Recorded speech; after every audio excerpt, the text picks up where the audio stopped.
Shalom, selamat pagi mempelai Kristus dan sahabat Community of Miracle dimanapun Anda berada. Senantiasa kasih karunia dan berkat daripada Tuhan menyertai kita semua. Sebelum kita melakukan segala aktivitas kita, mari kita akan merenungkan kebenaran firman Tuhan. Tapi terlebih dahulu mari kita akan berdoa. Mengucap syukur untuk kasih setia dan anugerah-Mu Tuhan, di mana saat ini kami boleh ada sebagaimana ada, bukan karena kuat dan gagah kami, tapi semata-mata oleh karena kasih karunia dan anugerah-Mu yang Kau limpahkan dalam kehidupan kami.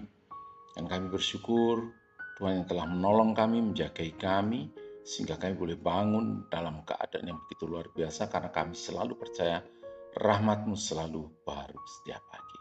Sebentar kami akan merenungkan kebenaran firman-Mu, dan Kau yang menolong Roh Kudus atas setiap kami, sehingga kami boleh memahami apa yang Tuhan kehendaki dalam kehidupan kami. Dalam nama Tuhan Yesus Kristus, haleluya, amin. Ya, shalom.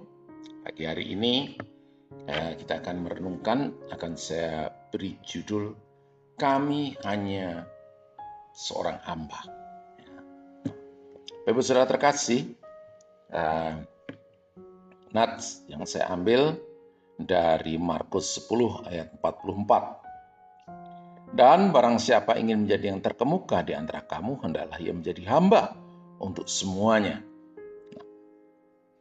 Jika kita memperhatikan mengenai sifat manusia, sering kita melihat bahwa banyak orang tentu ingin sangat terkenal, bahkan terkemuka dibanding dengan yang lain.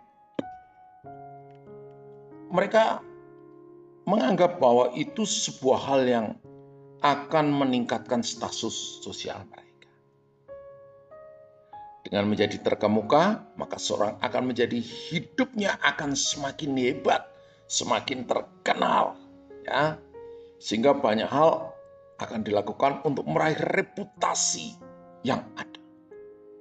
Namun, di dalam kehidupan kita sebagai orang percaya, melalui firman yang kita baca pagi hari ini, kita diingatkan bahwa justru ketika ingin kita menjadi terkemuka, maka kita harus perlu menjadi hamba untuk semuanya.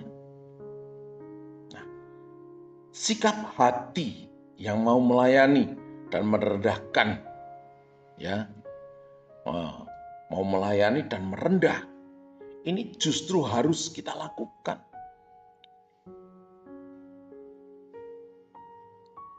Namun dengan kedatangan dan pengajaran Yesus, maka ia menunjukkan hal yang sangat berbeda yang biasa dilakukan oleh banyak orang dan dilakukan di dunia ini. Bahkan mungkin sudah masuk di dalam gereja-gereja tanpa mereka sadari bahwa mereka sudah tidak hidup di dalam kebenaran. Ketika kita mau melayani dan memiliki sikap hati sebagai hamba, maka Tuhan yang akan mengangkat kita. Dan kita percaya jika Tuhan yang mengangkat hidup kita, maka tidak ada satupun tangan manusia yang dapat menurunkan kita. Ya. Kalau kita ingin bisa terkemuka, yang pertama, miliki hati seorang hamba. Nah, yang kedua, ya, kita akan belajar, ya, dari seorang perempuan yang begitu luar biasa. Ya, di Lukas 1 ayat 38, kata Maria, sesungguhnya aku ini hamba Tuhan, jadilah padaku menurut perkataanmu. Lalu malaikat itu meninggalkan dia. Sahabat Community of Miracle yang dikasihi Tuhan, Tuhan adalah Tuhan kita yang agung. Seharusnya kita menghormati statusnya dan menyadari posisi kita sebagai hamba. Maka sekalipun kita telah dianggap sebagai sahabat Kristus, kita harus tetap menunjukkan bahwa Ia adalah Tuhan kita. Dalam Yohanes 15 14-15 bisa kita baca. Namun sangat jarang dari kita yang hidup di era demokrasi saat ini memahami tentang bagaimana bersikap sebagai hamba di hadapan Tuhan. Dan pagi hari ini kita bersyukur bahwa Maria dapat menjadi contoh. Allah mengutus malaikat Gabriel untuk menyampaikan pesan khusus baginya bahwa ia akan mengandung dari Roh Kudus anak yang menjadi raja atas keturunan Yakub sampai selama-lamanya. Seharusnya berita ini luar biasa, ini membuat Maria bangga dan menyiarkannya dengan gagap gembira kepada orang-orang bahwa saya akan dipakai oleh Tuhan untuk melahirkan keturunan Daud yang terkemuka dan sebagainya dan sebagainya. Tetapi kita melihat Maria justru menyimpan dalam hati, ya, dan akibatnya hampir saja Yusuf menceraikannya. Kalau kita baca di dalam Matius 1 ayat 19. Ya. Karena dia diam dan dia berkatakan kepada malaikat, aku ini adalah hamba Tuhan. Terjadilah menurut kehendak. Nah, ini ternyata mengandung konsekuensi. Kita tahu ketika zaman kehidupan Maria dan Yusuf ini masih zaman aturan Taurat. Sehingga seseorang yang belum menikah, apalagi kedapatan dia mengandung, ini bisa dibunuh, dilempari dengan batu karena dianggap berzina sampai meninggal. Dan Alkitab mencatat Yusuf hendak menceraikan Maria dengan diam-diam. Tetapi karena ini adalah rancangan dan kehendak Tuhan, kita bisa melihat bagaimana Yusuf mendapat mimpi. Ya. Dia tidak tahu apa yang sebenarnya Tuhan rancangkan. Ya. Tapi satu hal, ketaatan, kerendahan hati Yusuf yang menjadikan dia juga seorang hamba yang taat dan tunduk kepada Allah. Sehingga dia tidak jadi menceraikan Maria.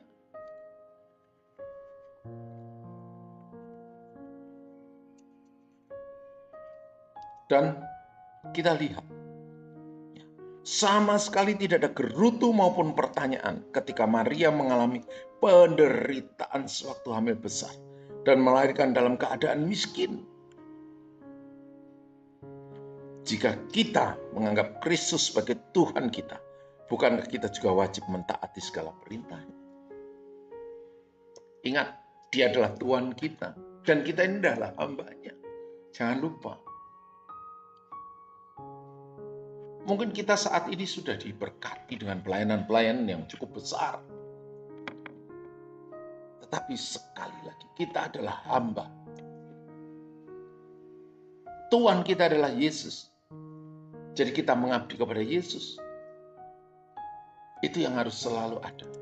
Dan yang ketiga, kita akan belajar ya dari Filipi 2 ayat yang ke-8. Dan dalam keadaan sebagai manusia, ia telah merendahkan dirinya dan taat sampai mati, bahkan sampai mati di atas kayu salib. Hal yang ketiga, kalau tadi pengakuan kita sebagai hamba, yang pertama ya bagaimana kita harus punya hati sebagai hamba. Yang kedua, pengabdian kita sebagai hamba dan mengingat bahwa Tuhan kita itu adalah Raja, Tuhan kita itu adalah Yesus Kristus. Dan yang ketiga, kita justru belajar dari Sang Master pelayanan, Sang Master hamba, yaitu siapa? Yesus sendiri. Kalau kita bisa meneladani bagaimana dikatakan, dan dalam keadaan sebagai manusia, ia telah merendahkan dirinya dan taat sampai mati, bahkan sampai mati di atas kayu salib. Tuhan menghendaki kita itu menjadi orang-orang yang taat.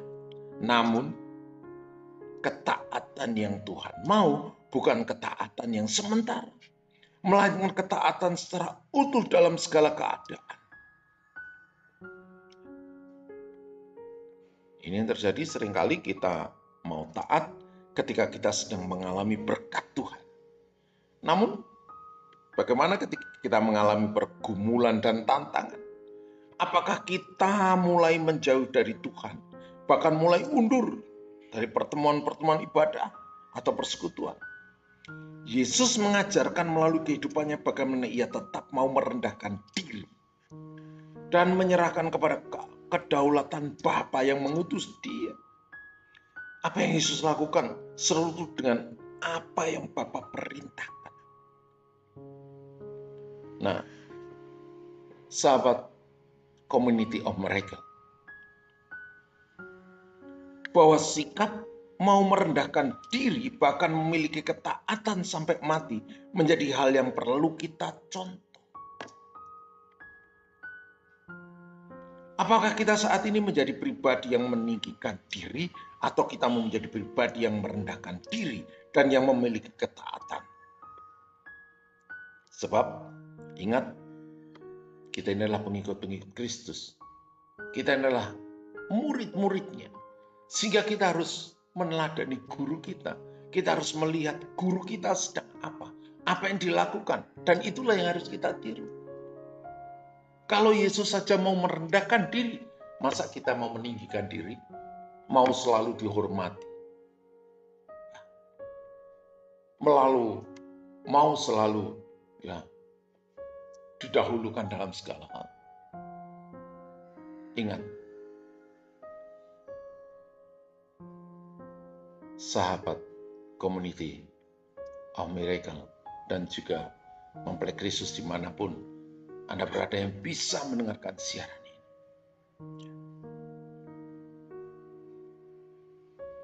Yesus sebagai otoritas kita sudah memberikan contoh tentang kerendahan hati. Sudah memberi contoh tentang pengorbanan yang harus dia beri. Kita yang sudah menerima anugerah keselamatan. Kita yang sudah menerima anugerah kehormatan sebagai hamba-hambanya. Tetap harus kita miliki yang namanya kerendahan hati. Dan biarlah setiap langkah kita seturut dengan kehendaknya, sama seperti Yesus, melangkah sesuai dengan kehendak Bapa. Yaitu apa? Merendahkan diri dan selalu memiliki ketaatan. Itu yang harus menjadi bagian kehidupan kita sebagai orang-orang percaya. Ketika kita mempunyai sikap hati, bahwa kita kalau mau mempunyai satu, kita harus mempunyai hati hamba terlebih dahulu. Bukan hati Tuhan, tapi hati hamba. Maka Tuhan sendiri akan mengangkat kita, mempromosikan kita. Yang kedua, bagaimana kita mengingat bahwa kita adalah hamba dan kita punya Tuhan, yaitu Yesus Kristus. Jadi kita mengabdi kepada Tuhan, bukan mengabdi kepada golongan tertentu, bukan. Tapi kita mengabdi kepada Tuhan, itu yang menjadi terutama dalam pikiran kita. Dan yang ketiga, bagaimana kita harus punya sikap untuk merendahkan diri dan tetap taat. Karena Yesus sudah mengajarkan semuanya itu. Puji Tuhan. Saya yakin percaya, ketika kita mau melakukan semuanya itu, maka hidup kita akan dipenuhi dengan damai, sejahtera, dan sukacita. Dan segala sesuatu yang Tuhan rancangkan dalam kehidupan kita, itu adalah rancangan-rancangan yang terindah, yang akan kita nikmati sepanjang hidup kita. Ketika kita mau punya merendahkan hati dan tetap taat. Amin. Puji Tuhan, mari kita akan berdoa. Bapa terkasih dalam nama Tuhan Yesus Kristus, kami bersyukur kalau pagi hari ini Engkau mengingatkan kami sebagai hamba-hamba Tuhan, sebagai pelayan-pelayan Tuhan, sebagai rekan kerja-Mu Tuhan. Engkau mengingatkan supaya kami tetap mempunyai hati hamba. Dan kami tetap ingat bahwa Engkaulah Tuhan kami. Dan yang ketiga, bagaimana kami harus meneladani hidup-Mu, yaitu bagaimana Engkau merendahkan diri dan taat seperti apa yang Bapa maui ketika Engkau ada di dunia ini. Kami merindukan semuanya itu boleh terjadi dalam kehidupan kami. Kami bersyukur kami boleh ada di dalam satu komunitas yang begitu luar biasa. Tuhan memberkati Community of Miracle ini dengan visi misi yang ada. Kami juga berdoa untuk ketua umum kami dan juga hamba-hamba Tuhan yang bersama-sama melayani di Community of Miracle ini. Baik ketua-ketua bidang, ketua-ketua komisi yang sudah ditunjuk dan Tuhan percayakan. Berkati dan urapi mereka. Sehingga apa yang Tuhan telah nyatakan, visi misi dari Community of Miracle ini benar-benar hanya satu, untuk memuliakan Engkau, meninggikan nama di atasnya, dan kami menjangkau jiwa-jiwa sesuai dengan amanat yang Kau berikan kepada kami. Kami bersyukur untuk semuanya Tuhan. Mengucap syukur hanya di dalam nama Tuhan Yesus Kristus. Haleluya. Amin. Shalom. Puji Tuhan. Selamat beraktivitas. Tuhan Yesus memberkati.